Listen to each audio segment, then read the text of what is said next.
I'm here. So, welcome to Down to Dunk. I'm your host, Andrew Schlecht. We're part of the Athletic Podcast Network. With me, as always, on Wednesdays is my good friend Alex Speers. Alex, what's up? What's up, Andrew? Well, Al, at least for the remaining Friday night games in Oklahoma City, residents can just casually flip on the game, which has been part of the thing that's been annoying to a lot of people is that you can't just turn on a Thunder game if you just want to casually watch it. And I know I'm not talking to the right people here that listen to this podcast. You guys are all watching the games. You probably have Bally subscription, or you have like a VPN, or you have whatever. Like, you're finding a way to watch it. But the Thunder announced that they will be putting the 8 remaining Friday night games on local television in Oklahoma City, Tulsa, Lawton and Wichita Falls, Wichita, Kansas, Joplin, Missouri. So kind of a big deal. It's going to air on the News 9 or Griffin Media affiliates, which is in Oklahoma City, KSBI channel 52. So you either need to have YouTube TV, which you could still have, as people like, oh, I can't pause it. Well, yes, you can. If you have YouTube TV, you could do it. Or you can just get John Hamm said that you can stick a like a piece of metal in the back of the deal, and you can get like local channels just by sticking like a paperclip back there. Oh, really? Yeah, but you can also. How's the Ham Man know that? What's he up to out there? He's done it. He's told me that he's done it. And then, or you can like buy an antenna. It's like $10. Digital antenna. Yeah. Don't buy the $10 one. I have the $10 one, and it's been great.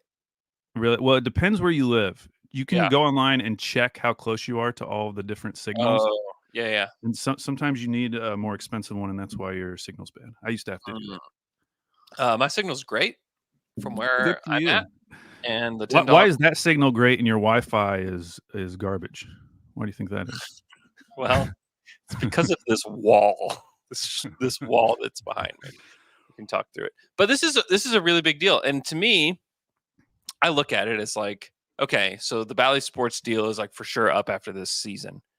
This is like a big like signal, and I'm this is not sourced or anything, but like this is a big signal to me that like the Thunder are like truly considering like making this like what, how you watch locally, which I think is really cool, because I think like we're heading into this next era of Thunder basketball, and this team is really good. They're really fun to watch, and for people to be able to just casually turn it on, for like every single like restaurant to be able to flip this on like with ease, which is not the case right now. But like now you can do that. I think that is such a huge deal for the team, for the market. It's a huge deal for the fans. And I applaud the Thunder for making a move like this. And I know it's not perfect. There are things about it that aren't perfect. I'm aware that there are weird like Nebraska weirdly has OKC and Denver both blacked out. So like obviously like they're not going to be on this list, but they also can't get League Pass and watch the Thunder, which is like that's a league issue. Like that's messed up, and it could be sorted out in the new TV deal. And I hope that it is. But overall, I think this is like an amazing thing for the market and like a really good thing for the Thunder. Yeah, that would be great. I hope that it extends into next season. It's hard to think of how it could go bad. Especially compared to the existing agreement. Yeah, especially with how Bally Sports has like fumbled this whole thing, where like you literally could not watch it on some nights, where it's like the only thing they could do worse is just like not like be even worse than Bally, and like it doesn't work for like four of those nights or something. Like that's the only way. As long as I literally can't imagine a scenario where it doesn't work, and if it doesn't, or if it does work, then I really hope they extend it into next season, because I think that would be a nice little an olive branch, whatever you want to call it, tip of the cap to the city for financing the majority of the upcoming arena. Wouldn't that be nice to give a little gift back? Say, hey, just a little something. You don't have to pay to watch the Thunder. You can stick a paperclip in the back of your TV. And Andrew has frozen again, because despite him having great over-the-air signal from his digital antenna, he has miserable Wi-Fi. Cannot get it straight. He needs to break down that wall I'd say, let's go to the comments. Hoopstock69 said Adam Silver is ruining the NBA. I'll keep saying it.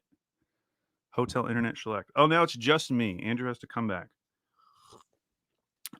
Andrew, it says here, Ethan Tucker says, per the Thunder website, YouTube TV will not work. Oh, really? Yeah. Okay. Well, I mean, ultimately, you might have to get that paperclip out, okay? Or start investing in a digital antenna. I'm sorry sorry about the YouTube TV comment. I'll probably just take that out of the podcast, but it's okay. It's okay. I have YouTube TV, and it's great for other things, including the new multi-view. Yeah. Wait, Andrew, what's your favorite? I mean, back when we were younger, I didn't have cable, and so I was very familiar with Channel 52 because it was one of the 7 that I could watch. Yeah, I remember. Do you have any memories about Channel 52? Not really, to be honest. I do, Andrew. They used to show a cartoon on Channel 52 called Schnookums and Meat, the Schnookums and Meat funny cartoon show.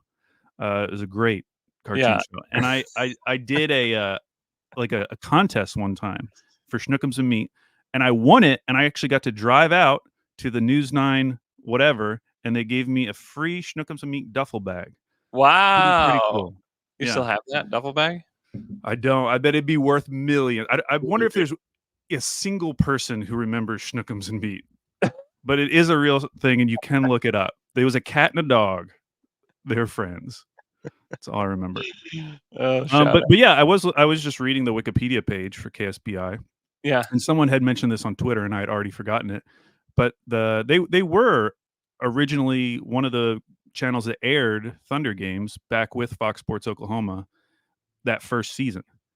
Yeah. That ended in 2010 when Fox Sports Oklahoma took over fully. But yeah, so kind of coming back around. They also used to show the Yard Dogs. Yeah, they did show the Yard Dogs. Yeah, it is like a full circle moment. If it we don't know if it's going to happen for sure, but to me, screw this up. To me, it makes so much sense to do it this way. Because I don't know, like younger people, I think you can explain it to them, and it's like, yeah, you get the app, you do this, you do that, great. But like older people that want to watch the Thunder, that don't know how to do like all the app shenanigans, or like how do you watch our local team? And then you get like 3 sentences in, and they're like, all right, never mind. Like, I don't care. I mean, it'll be hard enough to just for my mom, just hitting the input button just to get to the digital channels. Yeah. That is enough of an obstacle. Yeah. So we still have that here, but at least you don't have to download any apps. Yeah, exactly. Yeah, it's cool. I look forward to kind of like seeing what that viewing experience is like. And it's the same crew, like the whole crew that is on Bally Sports, like they work for the Thunder. So it's not like we're going to get a whole new crew, and like those people that, will still get the whole same crew. So the feel should be exactly the same as it is with Bally. So, okay. Al, the Thunder beat the Wizards in a game that it never felt like they like had complete control, but it never felt to me like they were going to lose it. But it was just like, oh my gosh, like can we not like stretch this out to like 25 like at some point? But it was very annoying. At almost every point of the game, it's like we are one Wizards 8-0 run away from this being a really annoying game. But they kept that buffer there for the majority of the game. The Wizards never really made like a truly scary run where I started worrying. And this is one of those games where I don't want to take too much away. Like I'm still coming off those 2 games against Atlanta and Brooklyn. Mm-hmm. I didn't see anything in that Washington game that really made me feel like I shouldn't be worried about tonight against Miami, because their defense still wasn't great for a lot of that Wizards game. Yeah, the offense looked great. It's because they were playing literally one of the worst defenses in the history of the NBA. Yeah, it's awesome that they played so well. The worst rebounding team in the league. Oh, is that? Oh, yeah, that is true. Yeah, them and the Lakers. Yeah. So I'm still pretty nervous about this upcoming schedule based on how they played in Brooklyn and Atlanta. I really want to see how they respond tonight in Miami. Now, this is a bigger game, a bigger opponent. It's not on national TV, is it? No. Although it was a year ago, probably very close to today, when we did have our first national TV game in a long time against the Miami Heat in Miami, and it was the nastiest game The we'd ever seen. grossest game in the I think history of man. I believe they were 40 of 40 from the free throw line. Yeah. So let's hope we don't get a replay of that game because that was awful to watch. Well, one thing that might make this even more gross: no Jimmy Butler. Kyle Lowry is doubtful. Caleb Martin is doubtful. No Drew Smith. Okay. So there's a lot of guys missing from the lineup in this one, especially like primary ball handler guys missing from. So it's going to be a lot of Tyler Hero. It's going to be a lot of Duncan Robinson and Bam. Going to be a lot of Jaime Jaquez, which is like the most fun name to say in the league right now. Yeah, he's going to be in the dunk contest as well. It was announced. Yeah, isn't that bizarre? That's cool. I just wouldn't have necessarily thought that. I would not have either. I remember Shea Serrano talking about him acting like he was going to have like a single dunk during the season, and it would be beautiful. And now he's in the dunk contest. He's in the dunk contest. It's like, boy, it's like we have not fixed the dunk contest. No shade at Jaime, but like, come on. Dub? I think Dub would be a solid choice. I mean, we haven't really seen him do any crazy dunks, but we know that he does have that athleticism. In-game dunker because he brings like the energy afterwards, and like he just dunks with ferocity. But could he bring this? Could he like do really cool stuff? Unsure. Can Jaime Jaquez do really cool stuff? Unclear. Are we gonna be able to beat the tiny little G leaguer? In this. Yeah, there will be someone. They can't. Okay, the gimmick must stop for McClung after this. Like it has to stop. Like we have to get an NBA player. He's definitely coming back. Yeah. I guess he has to defend his title. Yeah, he's coming back. But we have to stop it. Like we can't have a G leaguer beating the NBA guys we can't do that. Like we need to have like somebody in the NBA step up and win this. Like this is just becoming not cool because like McClung will destroy Jaquez in the dunk contest. Yeah, he will. Hami never got to defend his title. That's true. Messed up. He also just got signed by was it the Zards that signed him? Who signed him? Yeah, it was by the Zards. Yeah, that's great. I was kind of confused why he wasn't in the league. Well, probably because his last team was Detroit, and as much as I like Hami, maybe the worst possible fit for what the Pistons need this season. So that's why he wasn't on the Pistons. I get that. I totally get that. Okay. Like he's a total Raptor. Like why didn't the Raptors pick him up? I don't know. Total Raptor. But going back to the Wizards game, I mean, if I was to take away one thing, I would say J-Dub's playmaking and creation for others was really impressive. Specifically, there were 3 assists right in a row in the second quarter, all to Aaron Wiggins. Mm-hmm. All of them were very impressive. And I think it's because Giddey had a great passing game too. He had 9 assists. J-Dub had 10. Mm-hmm. It's fun to think about the way they create their assists because J-Dub's still kind of like in the infancy of his kind of playmaking development. Like we're just starting to see him really increase his playmaking duties. I mean, he's kind of taking that second unit that starts the second quarter by the reins. We've seen that in a couple games now, just allowing him to dominate. But Giddey, he creates so many advantages purely with his vision. Mm-hmm. Like so many of his most impressive assists are with him standing flat-footed, like not moving at all, his defender not moving, and him just seeing a window a split second before anyone else, including any viewer, would ever see it, and then getting the ball. And you obviously need really good cutters to enable that. But with Dub, like he attracts so much attention. And I feel like he's getting so much better at being patient on some of these drives, where the thing I still do love about Dub is when he gets downhill, like he can really get downhill and be really strong taking it to the rim.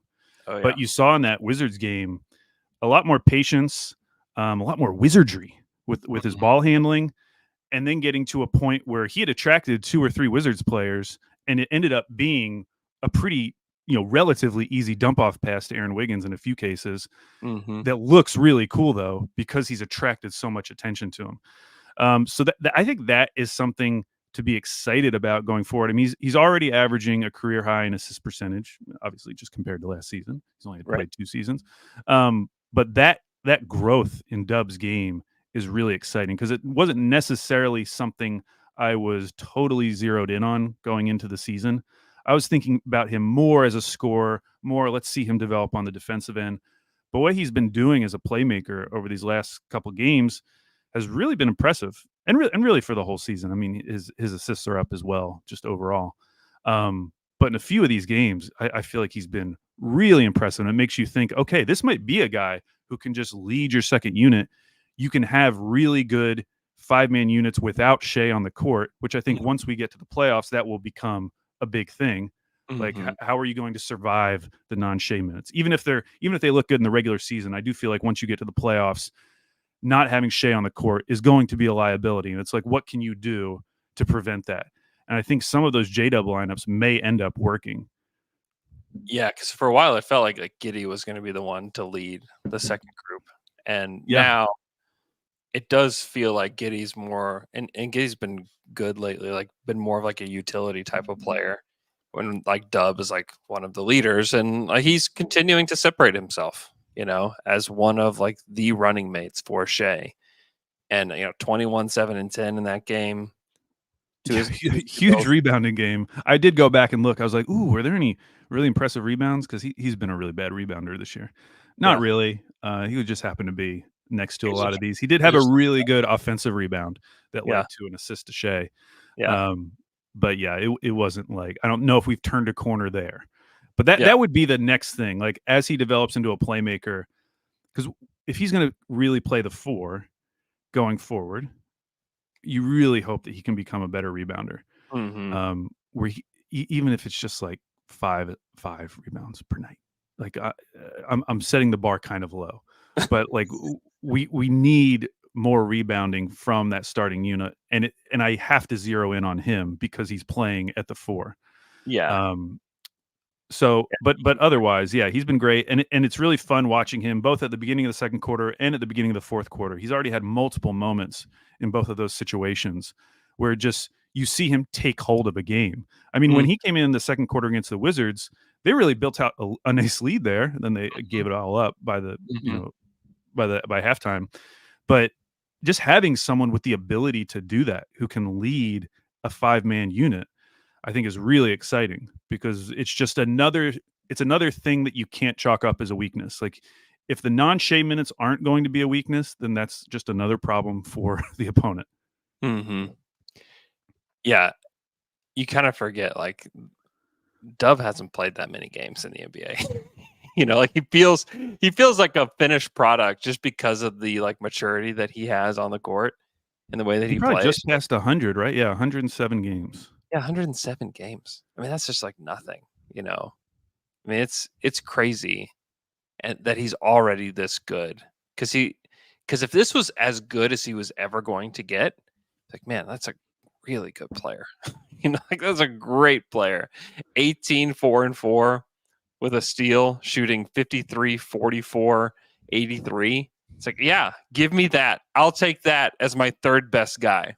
But he's still has like a ways to go. He's going to get stronger. He's going to get better. And because he's so good, it kind of like flips the age conversation on its head, because that was one. If you're going to have a negative on him, some people in the draft talking about he was a slightly older prospect because, oh my gosh, he was junior, he was 21. Yeah. But now you look at it and it's like, wow, we have a 22-year-old doing this and it sounds awesome. Like, he's completely flipped that narrative on its head, because if you drafted a 19-year-old and by 22 they were doing this, you'd be super psyched. That would be awesome. You'd be very, very pumped. So like, we've already closed whatever age gap there was, it feels like. Yeah, without a doubt. Yeah, he's been so good. So Heat tonight, back to back with Portland here on Thursday. Portland's been bad. They've been playing good sometimes, but mostly bad. But they've been bad recently. They've been in a little bit of a skid. I mean, they did beat been out on Sunday. They did beat the Nets, but overall, they've had like every other game has been a massive blowout. Like their Mhm. last 5 games, all losses other than the Nets game. Yeah. 109 to 88, 126 to 97, 139 to 103, 112 to 84. I mean, they're getting 84. smoked in 84. last night against the Knicks, they got locked down. Yeah, I they think did. I think Next. Simons had a terrible game. Yeah, Yeah. he was 4 of 14, 12 points. They've been really terrible outside of the Brooklyn game, of course. Of course, the team The that team is embarrassed the Thunder. Hey, you know what? I think that, and this will transition us into this topic. I think the Nets players are trying to show out for the Thunder. You Let think them that's know. what it was? Let them know, like, hey, we're good. We can come play for you. Don't worry about it. Hey, do you not want to see this in the playoffs, Yeah, which would only happen in the finals? Then you should trade for us so it you should can't trade for happen. us.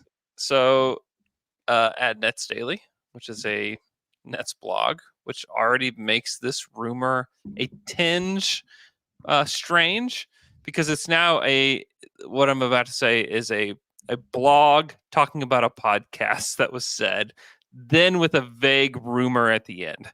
So like, take this with an entire salt shaker. Like, don't take too much out of this. But it's fun to speculate. One, because we've been speculating about this for weeks now. Not like sourced, but just like, hey, this would be cool. So he says that Zach Lowe and Bobby Marks speculated the other day on the Low Post that the Nets would be an ideal trading partner for the Thunder. Marks suggested OKC could use O'Neal or Dorian Finney-Smith, which we've been talking about too for a long time, and the Thunder have more draft picks than God. And I don't know if that's true. I mean, God might have more draft picks. Now hearing I'll check vague, Real GM. we check Real GM. What is God's future draft pick status? Nets Daily says, now hearing vague rumors that it's more than speculation. Oh man, like that's like a great sentence that means nothing. Well, but let's it's great. It's great. let's take it at face value. So this is a guy, I believe an older gentleman. Is this that account? This is Nets Daily at Nets Daily. I can't The remember. most There's so many comprehensive source factions for Brooklyn within. Nets. I don't There's so know. many I don't know who factions wrote within this. Nets fandom, and one of them is run by an older gentleman, and it seems like they're always getting in fights with other parts of the Nets fan base. But okay, let's imagine this guy is like your level of person. You know, you hear Okay. some things. I hear some things. There's So some things. what could a vague rumor? What would make you tweet something like vague rumor? I mean, if somebody was like somebody that's plugged into the league, or maybe I was talking to somebody from another team or something that's like, hey, I heard that OKC is like really interested in, one of these Nets wings. Or maybe if you heard that just the Thunder reached out, because that could I heard the Thunder honestly, reached out. Yeah, because they probably reach out to a lot of teams. Yeah, without a doubt. But also, that's a vague rumor. It's vague. It's something more than just us, than just fans on Twitter throwing out fake trades, screenshotting fake trades. Mm-hmm. So the first trade, this is out of control already for Nets fans. That the first fake trade that I see that popped up here, Kenrich Williams, Casey Wallace on a first round pick for Dorian Finney-Smith. It's like, boy, no. And honestly, that may be one of the reasons why it doesn't happen, is just because these guys are on such reasonable deals, even the guys whose deals are close to expiring. Yeah. That it's going to be hard for Brooklyn because they do not want to bottom out. So they probably want to prioritize both replenishing their pick base, but also getting back someone who is functional. Mm-hmm. I just don't know if there's a deal here, because from OKC side, I think it would be more like expiring contracts and a pick. Yeah. And maybe a decent first and some seconds. Yeah. Something like that. And that's why like Finney-Smith makes sense to play here, but Royce O'Neal makes more sense in every other way. Yeah. I know he's not as big, which I don't like, but he defends bigger players. He's a better passer. He's honestly a better, like, quote unquote, Thunder player than Finney-Smith is, because he is a good passer and he can kind of do a little bit of everything, and he's expiring. You know, like I can actually like see a world where he is like the guy that comes back. And I'm trying to think what other like, do they have any bad salary? Like, really, I mean, Ben Simmons is the bad salary, but like, you look at everything else, like, it's like, hey, either like low contract guys on, rookie scale deals, or it's guys that have good deals. Nick Claxton's also expiring. Like, you could combine Claxton and Royce O'Neal. Like, if they don't want to re-sign Claxton, and if it was like Bertans and like 5 seconds, would that be something that you'd be interested in? Yeah, anytime you say multiple seconds, I'm probably going to be into it because I just don't care. And those are the picks where, when people talk about, oh, the Thunder have too many picks, they can't draft all these people. They're not even going to be able to roster all these. I don't really buy that for the first, but the seconds, I'm like, yeah, get rid of these like quickly if you can. I just don't want to have to think about having all these seconds in these next couple drafts. So yeah, give them 5. And didn't Jay Crowder go for 5 seconds? Yeah, he did. The bar's been set. That's why I said that number. And I mean, they may want to re-sign Claxton and like, we're going to re-sign him, or they may not. Like, we've heard that maybe they want to play Day'Ron Sharpe more than they play him. Now, it hasn't really come to fruition yet, but like, we've heard that. I don't know. And I'm not like the biggest Nick Claxton fan, but if you could like include him in this deal where it's like Bertans and like you could send them some cash, it's like a cost cutting move for them.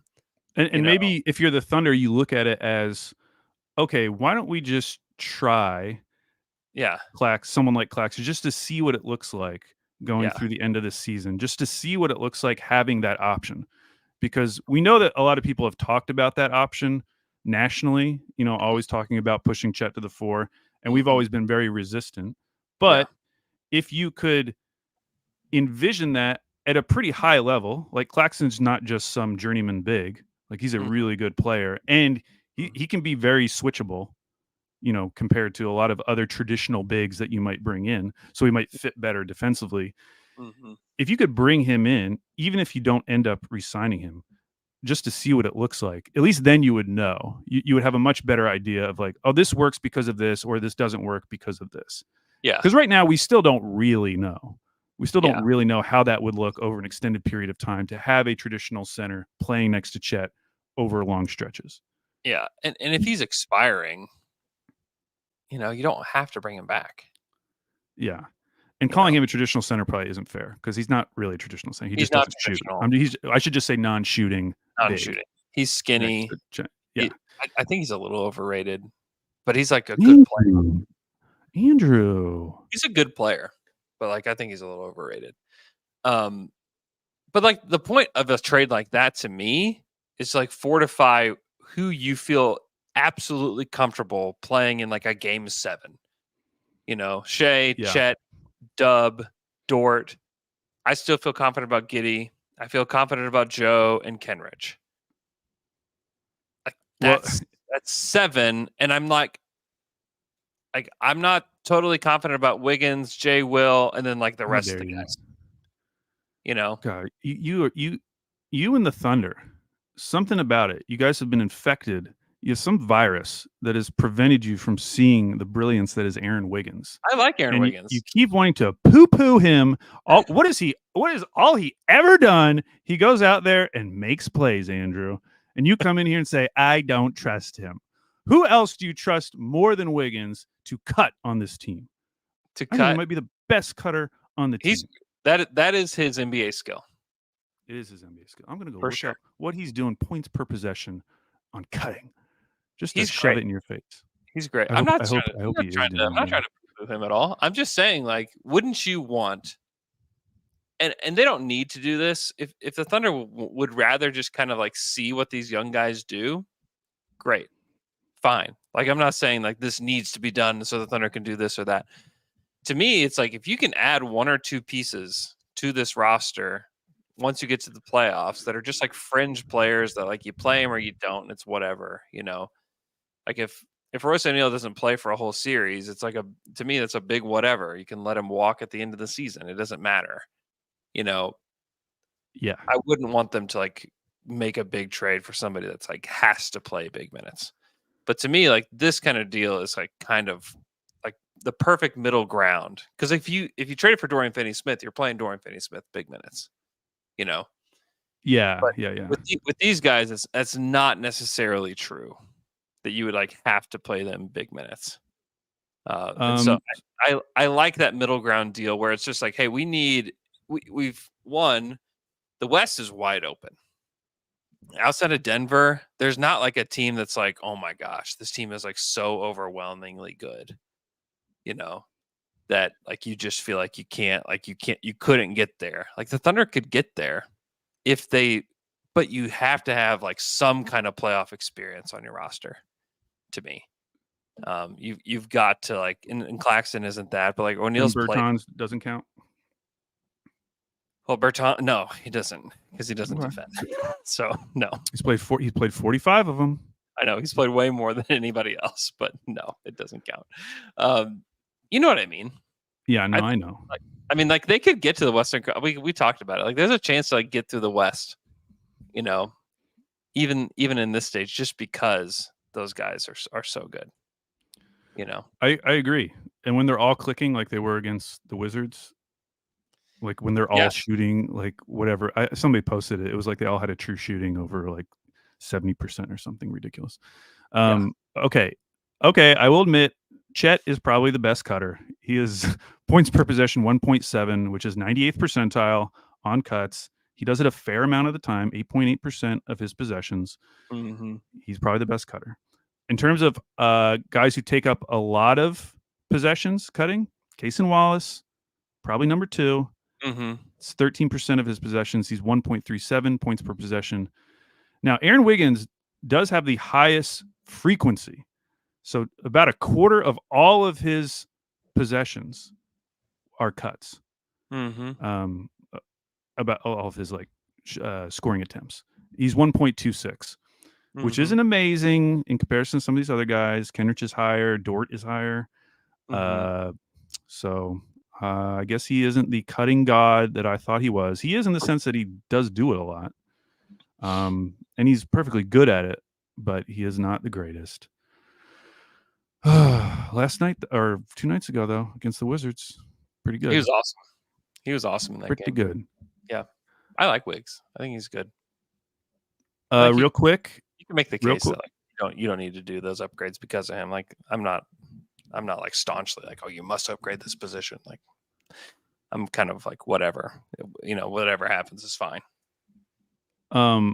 Real quick, I was checking up on Schnookums and Meat.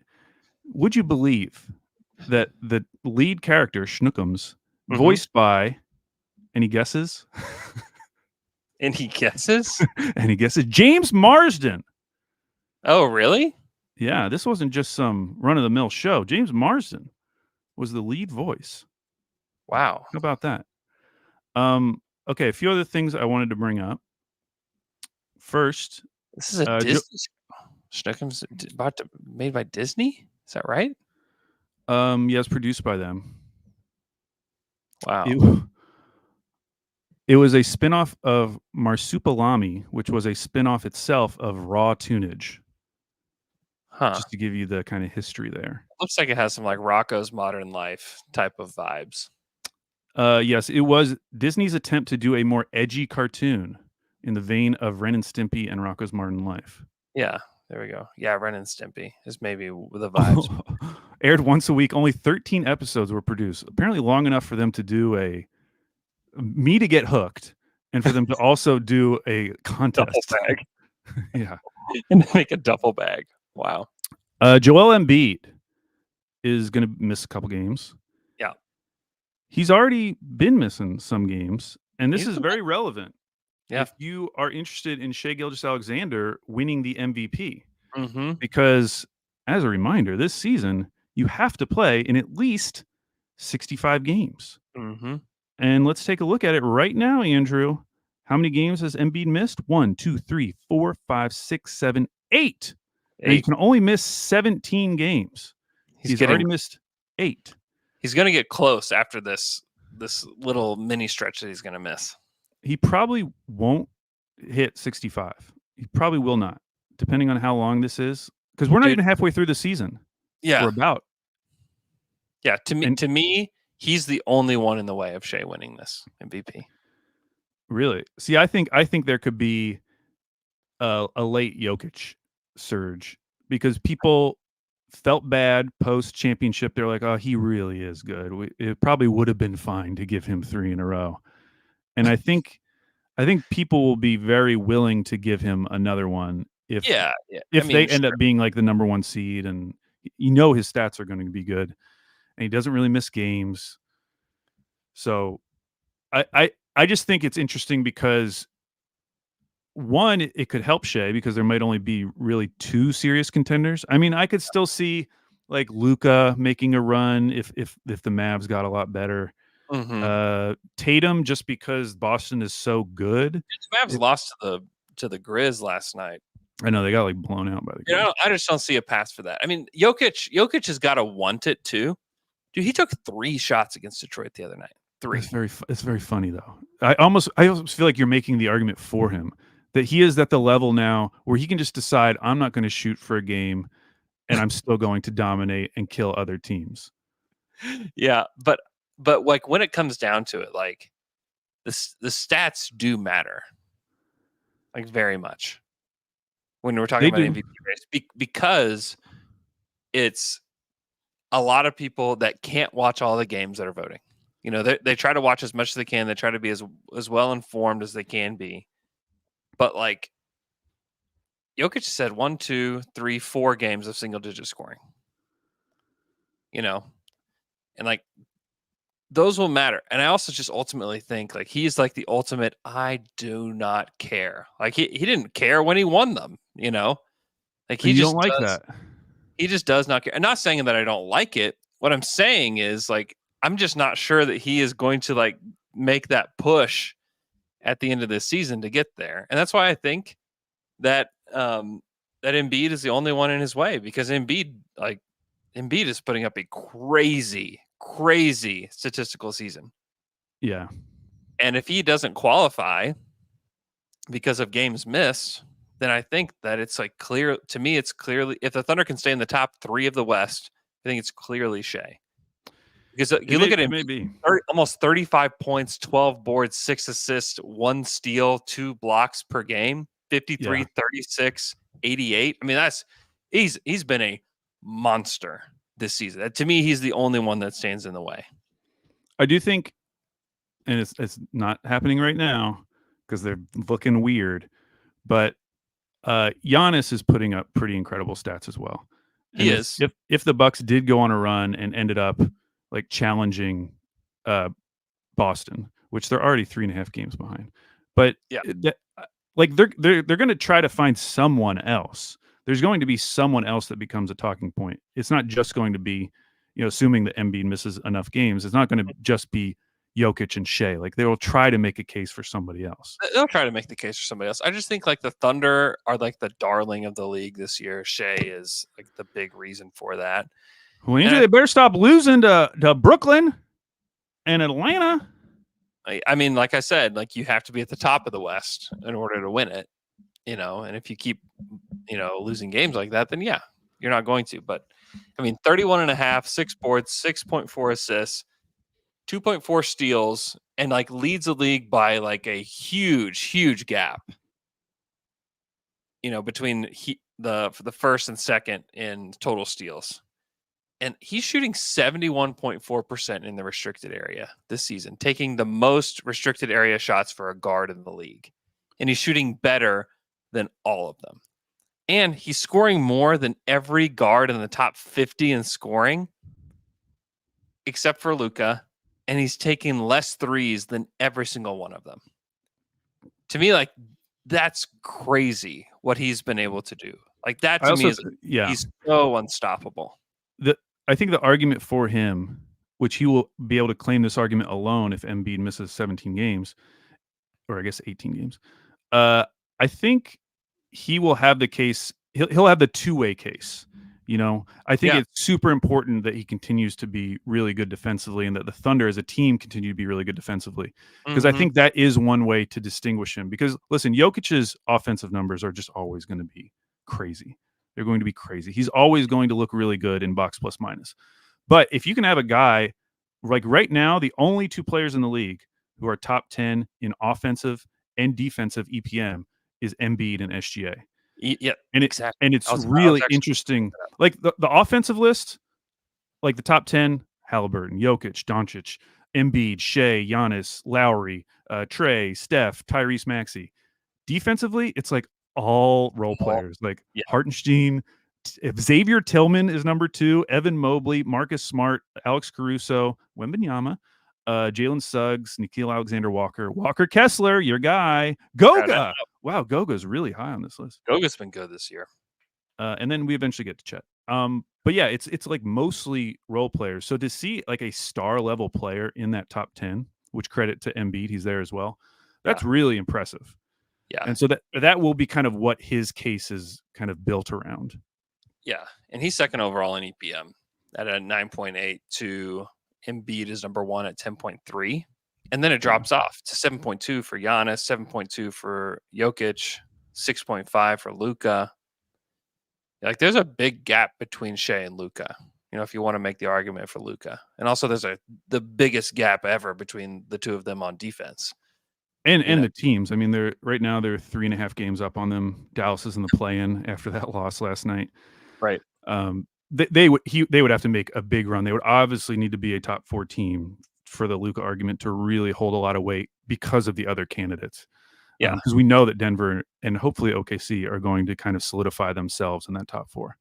Yeah. If the Thunder do that, like if they're a top 3, top 2 seed in the West, and Jokic kind of plays like he has been, and Embiid misses 16 games, I think he's winning it. Like I just like flat out think that he is. I think he's been the second best player in the NBA this season, next to Embiid, and I think that he has a really good chance of winning this MVP. Also, because like to give Embiid back-to-back MVPs, like some people are gonna, you can look at Embiid with a more critical eye because you've seen more of him. And you've like seen him play him out in the playoffs over and over and over again. And it's like kind of working in Shea's favor that like we haven't really seen it yet, Yeah. But I I I think I didn't think that it was truly possible that he had like an actual chance to win it this year, but I'm like beginning to think that like yeah, he could do it. I mean, he gets to 30 with just like what feels like little effort. Like it feels a lot like Durant did, where it's like, oh my gosh, how does he have 30 already? Like, how did he get there? Like he gets to like 25, just like a snap of a finger. And then it's like the teammate stuff on top of it, where at the end of that Celtics game, he's the one setting the screen to get J-Dub free for that mid-range shot. Like he's willing to do all the little things as well. The defense, the screening, the like ultimate teammate. Like to me, he has been next to Embiid the most valuable player in the NBA. Well, it sounds like it's settled. We'll just have to wait for Bontemp straw poll. Next one. I mean, they got to start factoring in these injuries at some point. I think it would be hard. Like if Embiid misses 5 games, I think it'll be really hard to stay over 65 the rest of the season with a half season left. Yeah. And there's really no reason to push him. Like he already pushed for it last year. Yeah, he already won it. Like he just won it. Yeah. Yeah. And the emphasis for the Sixers now is on like, can we get past the second round? Yeah, exactly. They just have to. And the thing that has kept them from getting past the second round almost every single year is Embiid's health. And so like to me, I think he's gonna miss enough games. And I think Shea's gonna be the best remaining player left. Whew. Well, I guess put those bets in that the L Man was talking about on Friday. Brandon Walk gives us a little super chat. Thank you for that. And he also says that he was at the Wizards game and that Shea was getting MVP chance in DC. So there you go. Yeah. I did kind of notice I didn't notice the MVP chance, but I did notice there was like some cheering when OKC would score that was Yeah. audible. Yeah, I had people like sending me DMs and tweets and stuff saying that there were a lot of Thunder fans That's in super DC. interesting. Yeah, I it mean, I is. guess it's probably a big transplant city, but I don't necessarily think of like OKC exporting a lot of their citizens to DC for something specific. But that's cool. Maybe they're following Dawkins and Winger. You know, They're just they're following just Dawkins and Winger, they're and following the they're Presti family tree wherever yeah, it goes. Maybe they're also in Detroit. They also followed Weaver up there. that's right. There's a new cowboy boot factory in DC. Is that true? Nope, Oh, okay. nope, I just not learned that Boot Barn is a national brand. Because Boot Barn took over where Shepler's was. yeah. Yeah, Shepler is such a great name. It's a great name. I don't Almost think I tells ever. you. Did you go to Shepler's ever? Yeah, I've been to Shepler's. Okay, Yeah, I've never been. Shepler's more tells me that they sell boots than the name Boot Barn. Like Shepler's is such a good place, a name for a place that sells boots. Yeah, And to get rid of that, similarly, I was talking about it with on Twitter, taking away the Omniplex name. Like there's some of these names yeah, that are man. just so perfect. They don't describe what it is, but they become so ingrained in the Oh local yeah, community oh that yeah, they mean more. Like everything just by hearing that name. yeah. Omniplex was a great name. I hate that Yeah. they changed it to the Science Museum of Oklahoma. It's like, come on, Even though guys. it is awesome. I went over It to is. break. It's It is. incredible. It is great, but yeah, Omniplex. You Hey, watching the Wizards the other night, Yeah. did you think about like, oh man, the Thunder added so and so from the Wizards because they're like another team that like you could see, Yeah. sell like specifically the Wizards because they are on like a Thunder plan. Like I think Yeah. they're going to trade some of these guys, and like, are Yeah. you interested in any of them? I mean, I will say, especially in the first quarter of that game, I was pretty impressed with the size of Kuzma and Avdia. Yeah. I just felt like they were really asserting themselves. And Hmm. especially Avdia, I know that he's 6'9" in my head, but like seeing him in that game, I was like, man, he really is big. He's a Like, big dude. he's a big guy. Hmm. So those would be the only two guys I would seriously think about. I'm less interested in Daniel Gafford. Yeah. Um, Yeah. I'm not but interested. yeah, Avdia and Kuzma. I mean, Kuzma has such like a weird reputation Hmm. because I feel like he's getting lumped in with like the Jordan Poole thing, Yeah. where like no one really takes Jordan Poole seriously as a basketball player anymore. And I feel like that is rubbing off on Kuzma, where like we've seen Kuzma be like a seventh man on a championship team. It Yeah. has happened He won the before. title. Yeah. Yeah. And he's an incredible rebounder for his like he plays so much bigger on the boards than you Hmm. would think he would. He's a very, very good rebounder. Yeah. His But the first same, season in Washington, he was 8.5 boards. He's down to 6 this season, but like eight and yeah, a half his first season. It's like, huh, that's it was interesting. really impressive. I still don't think the Thunder would ever do it because I do think that he's reached a point in his career where he kind of has an expectation of his place on a given team. Like I Hmm. think you could send him to the Kings, for instance, and Hmm. that might actually work. Where he's like the third guy behind Sabonis and Fox. You sub him out for Harrison Barnes. Like maybe that's a situation that would work for Kuzma. I don't think that it would work as cleanly in OKC, just because I Yeah. just think he's at a different place. With Avdia, it really comes down to whether you buy the shot or not. He's been a better shooter this season. Yeah, he has. Um, but He hit one where he was like somebody was draped all over him in that game. You at know, the same time, he's like 35.7%. It's not like he's become some and he doesn't knockdown take. shooter, and he's Well, only taking 2.7 a game. that was going to be the thing for me. He doesn't take enough. Yeah, so I He plays don't. a lot, and he just doesn't take enough. Yeah, I like him, and the other thing, like he career high 3.9 assists per game. Like Yeah, he does fit a lot of what the Thunder do. I think he could yeah, be. I know he's on the worst defense of all time, but I think he could be a good defensive player yeah. on a team like OKC. But yeah, the shot is just I just don't really buy it. Now, if you're Hmm. telling me that like one of Giddy or Dort isn't going to be in this scenario, okay, maybe you can make it work. But I don't think you can make it work with all three of those guys on the team because a lot of times you're going to be playing two of them on the court with each other. And I just continue to not think that anyone in the playoffs is going to respect any of those three guys' shots. Yeah. Even I as know. Dort has improved this season, I still think they're going to leave him open in Yeah. the playoffs because the other three are so good. Like, Yeah. why wouldn't you? Like, Yeah. if Dort wants to shoot 40% from three like he's doing this season, good. Let's see you do it in the playoffs. Yeah. And maybe he will, and that would be awesome. But it'd be amazing. That's the obvious like playoff defensive plan for whoever they play is like yes, make the other two beat you. sag off of And that's them, where like pack the paint. that's where to me you have to like if you're Mark, you have to be really quick with like putting Isaiah Joe in there, you know. Yeah. And like putting Casey Wallace in there, putting Kenrich in there, you know, if you make a trade for a wing, like get that other guy in there.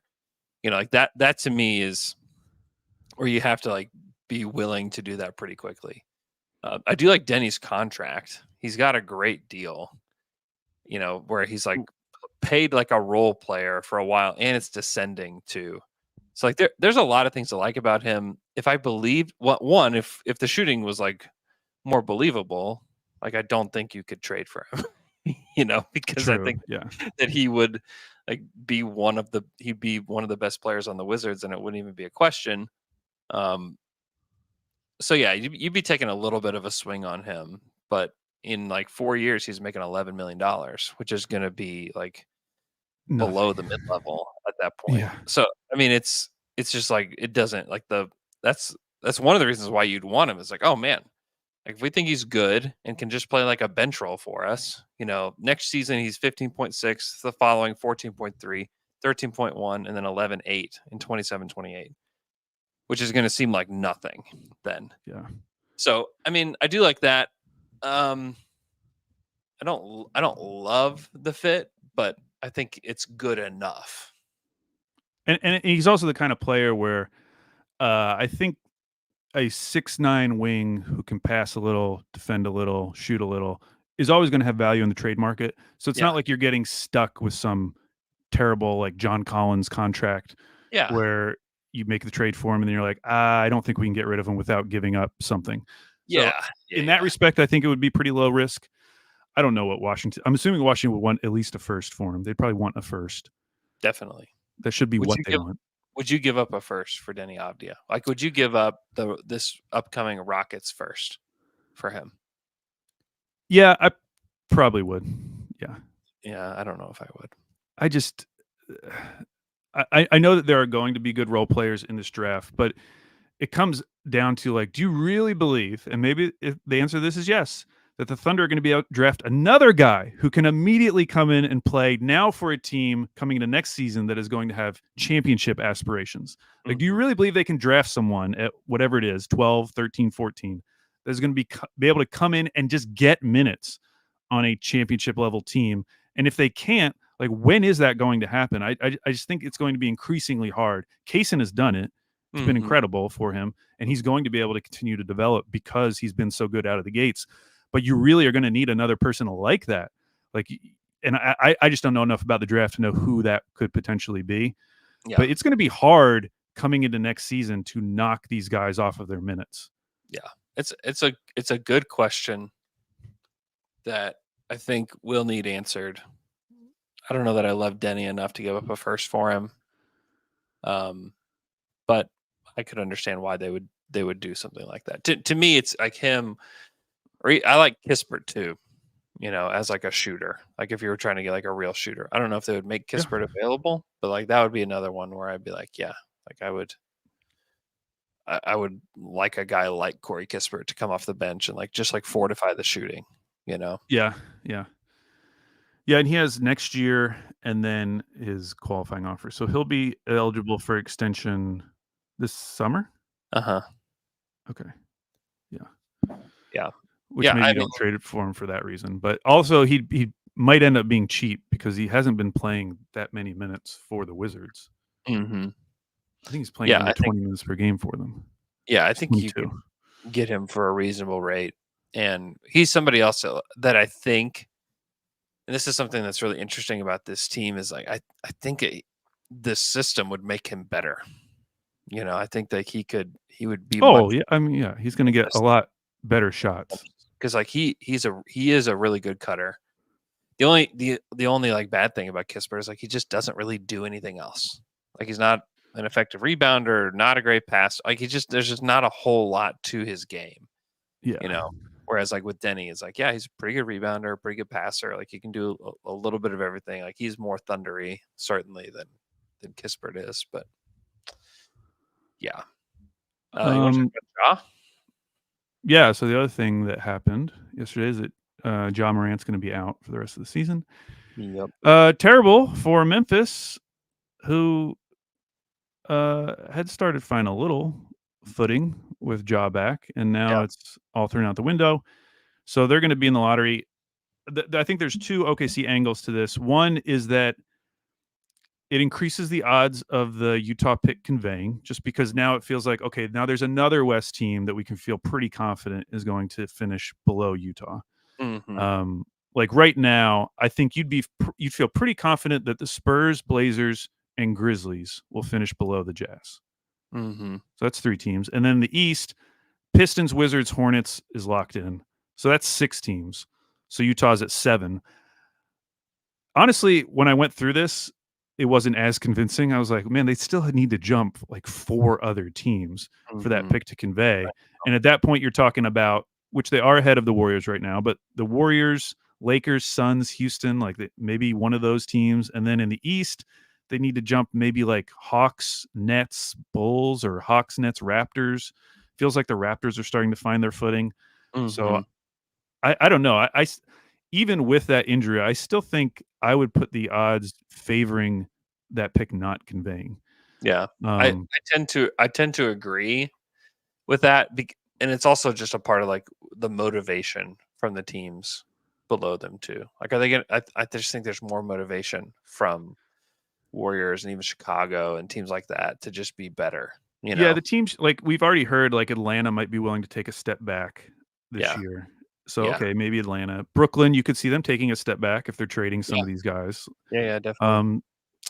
I just think like teams like the Warriors, Lakers, and Suns, they're pushing all out the rest of the season, and Houston for that matter. I don't think any of those teams want to miss the play-in. Yeah. So it'll be a battle. I mean, the Jazz have been much better as of late. They've kind of they've 8-2 in their last 10. I know. They've played really well, and they've had some nice wins, like at Bucks, at Sixers. They beat the Mavs at home. They beat the Heat at home. Mm-hmm. So who knows? Maybe the Jazz will turn it around here in the second half. They could be a team that everyone's looking at them as like, who are they going to trade off? But they could be buyers in this market as well if they find one of these guys. I mean, why wouldn't they be someone that would be interested in some of these Nets guys? I mean, maybe they would be. There were rumors that they're trying to get Drew Holiday. Yeah. So I would prefer it to not convey. That would be my preference. Me too. Overall, because I just don't think the Thunder need another pick in this draft. I've watched, and maybe if they do start playing really well, it makes you more willing to like trade a first for Denny Avdia, just so you don't have to draft 3 first-round picks. Yeah, maybe, or maybe you think like consolidate the picks, or even like do what Presti's been doing and like move like one of the picks that's in the lottery for a pick down the road. Yeah, we'll have to see how valuable these picks are viewed going forward. I'm telling you, they should not be valued. Okay, then you should be able to give one up for Denny Avdia on a great contract for the next 4 years, Andrew. Commit.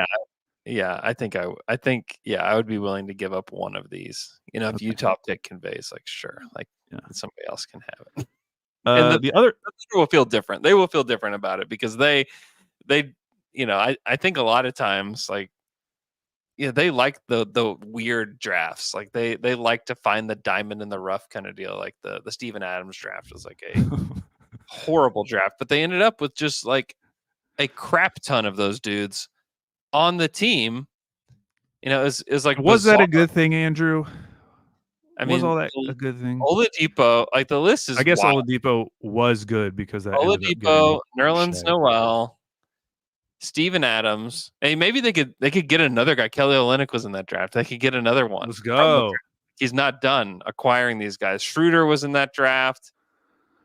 Robertson obviously was in that draft. I mean, they just had so many guys. Abrinas was in that draft. Isaiah Cannon, who was like had a cup of coffee with the Thunder, was in that draft. They Mike drafted Muscala, Grant Jarrett. Mike Muscala was in that draft. Dude, I'm telling you, like Joffrey Laverne. Joffrey Laverne. Like they love these weird drafts like this. So to me, maybe they'll acquire more picks. And there's like, let's just get all the guys in this 2024 draft. They should be into the good drafts. They should flip it and be like, hey, we're actually really interested in good drafts. No. The other angle to this is you see some people online talking about, would Marcus Smart be a potential trade target for the Thunder as a result of the jaw injury? Listen, from Memphis' perspective, they just gave up 2 firsts for Marcus Smart and Tyus Jones, who was, a really good backup point guard for them for a long time. Yeah. And one of those firsts is probably going to be a lottery pick, which is now held by Portland. It's the top 4 Warriors pick. I think it'd be hard to flip around like 7 months later and trade Marcus Smart for anything less than 2 firsts just to kind of like get back to zero. So I don't really see it from Memphis's perspective. I mean, a team would have to like come over the top for some reason. Like maybe a team like the Kings. I mean, Marcus Smart would make a lot of sense on the Kings. If they were willing to give you an unprotected future Kings pick for Marcus Smart, maybe you do it then. But I don't think there's going to be a lot of deals that make sense for the Grizz. And then the other angle to it is, as good as Marcus Smart is, he's top 5. I read that list of best guys in defensive EPM, and he's a top 5. Man, he's a good playmaker. Like he could, pretty good. You don't want him to be your starting point guard, but on a team like the Thunder, like he could absolutely fit in. For a guy who has a reputation as like hard-nosed, like gritty guy, he is such an awful rebounder. Yeah. He is a terrible rebounder. Guess who, and this is by total rebound percentage, so the percentage of rebounds that they get while they're on the court.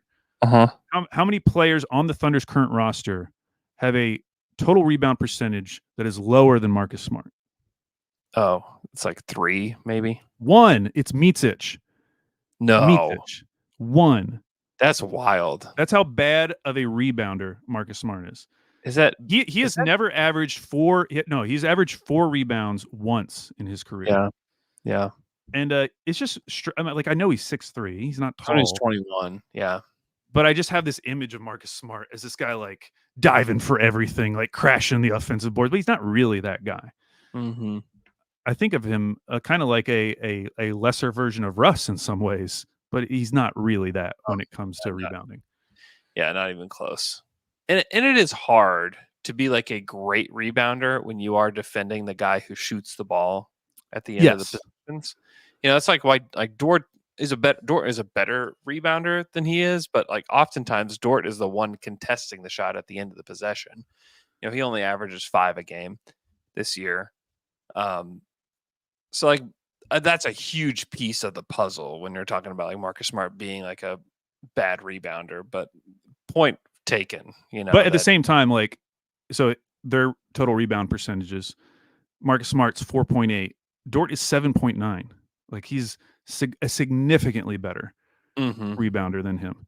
So I get it. And all this is to say is like Marcus Smart is still a great player. He'd make a ton of sense for a lot of teams, but that is just one thing that's sticking in my head. In addition to him being a very streaky shooter, he's shooting like 32% or something. I forget exactly what he's shooting this season. Dude, we already have a Dort. We have a Dort. Yeah, he's shooting 31%. Now he does take a lot, 6.7, which I guess he's always kind of taken a lot. He hasn't shot above 34% in 4 seasons. Again, send him to the Kings. I think it makes a lot of sense. Put him in backcourt with De'Aaron Fox, Malik Monk off the bench. That sounds pretty great. But I don't think he's an amazing fit for the Thunder. I don't think the Thunder would be willing to pay what the Grizzlies would need to flip him that quickly after 7 months. I mean, Dort's just like a better shooter than he is. He's a better free throw shooter. He's a better 3-point shooter. Yeah. Like let's not. And they honestly just don't need another 6'3" guard. No, they don't. Like they have Dort. You almost and have to trade Dort in that scenario. they have Kaysen. Yeah, and I wouldn't trade Dort for him either at this point because like I would rather have the ball in the other guy's hands where I think that Smart would be like, yeah, I'm the veteran leader of this team. Like, give me the ball. Like, no, I don't want any of that. I don't want any of that happening. And I mean, it's also a red flag that the Celtics traded him. Yeah. Like Maybe the Celtics. Maybe the Pistons would overpay. They don't have a lot to Yeah, pay. they could use somebody like him. I don't think the Thunder needs somebody like him. I think that they have enough like grit on their team. Like they don't necessarily need him for that. I'm always looking for more grit though. Really? Really? Yeah. You need more Dort? You need more Dort on this team? I mean, it would be nice to have. I mean, Kenrich kind of hits these notes. I mean, Kenrich does that. Jason does that. Dort does that. Like they've got. I mean, okay. I guess what I'm thinking of is like someone ready to fight. Someone who, like in the playoffs, ready to stand up for your team. Who's going to be that guy on the Thunder? I think Kenrich can fill that role. I think Chet. We're going to see that from Chet. Yeah. But Marcus Smart has kind of played into that role. Who's like that is Giddey. Yeah. Giddey is like that when he's going against Bertans. They're yelling at each other. Yeah, like Kenrich, Dort, Chet, Giddey's like that. I'm trying to. Who else is like that? Oos, Poku. No. I mean, they've got some of those guys, and I think you do need that, especially in the playoffs. I think Jay Will has even shown some edge here and there that I like to see. But like, if they want to get another guy with edge, awesome. Let's make sure that he's like 6'6" or taller, please. And like, please don't add another 6'3" gritty guard to this team. Like, I just don't think they need it. I also think Case and Wallace, we haven't seen a ton of it. I think as we continue to move through his career, like he's going to continue to show that he's got some of that in him too. Yeah. And he shoots the ball well. So like, just give me that. And he averages about the same amount of rebounds that Marcus Smart does in like much less minutes. All right. So, give me that guy. Is that it, Andrew? I think that's it. We are a month away, less than a month away from the trade deadline. FYI, all 13 episodes of Schnookums and Meat are available on YouTube. Really? So go check it out. Go see what you think. Go check out Schnookums and Meat. The Thunder have a back-to-back starting tonight in Miami. No Jimmy Butler in that game, but I would guess that this game is going to be annoying. So prepare yourselves for that. And then they play back in Oklahoma City for Portland. And then Saturday against Orlando. That's a fun matchup. Yeah. And then they hit the road again. It's funny, like they hit the road, come back Portland. They hit the road again. LA, Utah, Minnesota. Then they get 2 days off and then back in Oklahoma City for Portland again. So nice. That's a little interesting symmetry happening there. But yeah, Thunder are back home Thursday, Saturday, and then back on the road for another week. So lots of interesting basketball coming up. Trade deadlines coming up. A lot of fun things. We will continue to do podcasts for you here Down to Dunk. Continue to do some videos. Go check out our YouTube channel. I've posted some different shorts. Some are from like past interviews and stuff where I'm just like, looking back and clipping. So please subscribe and check out our YouTube channel. If you're watching right now, could you please like this video and make sure that you're subscribed? If you're not subscribed to our YouTube channel and you're listening on the podcast app, just take a couple seconds right now to just search Down to Dunk, hit subscribe. You can watch us live. You can come watch the show later on. Would very much appreciate that. There's a lot of like YouTube exclusive content on our show's page as well. So please make sure you do that. Hope you guys have an awesome Wednesday. We'll talk to you guys again on Friday.